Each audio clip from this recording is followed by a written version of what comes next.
डोंगरातून येणाऱ्या पाण्यात व्यक्ती शिरली आणि पुढे धक्कादायक प्रसंग घडला। काय आहे नेमकं प्रकरण ते जाणून घेण्यापूर्वी चॅनलला सबस्क्राईब करायला विसरू नका। दरम्यान व्हायरल झालेल्या व्हिडिओमध्ये डोंगरातून बाहेर पडणाऱ्या धबधब्याच्या तोंडावर अनेक लोक बसून अंघोळ करत असल्याचे दिसून येत आहे, जिथे एका छिद्रातून पाणी बाहेर येत आहे। लाल टी शर्ट घातलेला व्यक्ती अचानक त्या छिद्रात शिरू लागते। त्यानंतर ही व्यक्ती पूर्णपणे त्या खड्ड्याच्या आत जाते आणि त्यासोबत धक्कादायक प्रसंग घडतो। तिथे उपस्थित लोकांना काय चालले आहे ते समजत नाही। ती व्यक्ती त्या होलाच्या आत गेल्यानंतर पूर्णपणे गायब होते। तिथे उपस्थित लोक त्या धबधब्यात अंघोळ करत होते, पण त्यांची नजर पाण्याच्या होलावर होती।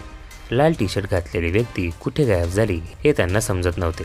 बराच वेळ होऊन गेला तरी ती व्यक्ती बाहेर काही येईना। त्यामुळे लोकांनी त्याला शोधण्याचा आणि बाहेर काढण्याचा निर्णय घेतला। तेव्हा एका व्यक्तीने छिद्रामध्ये हात घातला, तेव्हा त्याने कदाचित पाय पकडला असावा, ज्यानंतर हा लाल टी शर्ट घातलेला व्यक्ती पाण्यातून बाहेर आला। हा व्हिडिओ इंस्टाग्रामवर व्हायरल होत असून हे पाकिस्तानातलं असल्याचं बोललं जात आहे। आत्तापर्यंत हा व्हिडिओ 1,43,00,000 अधिक लोकांनी पाहिला आहे।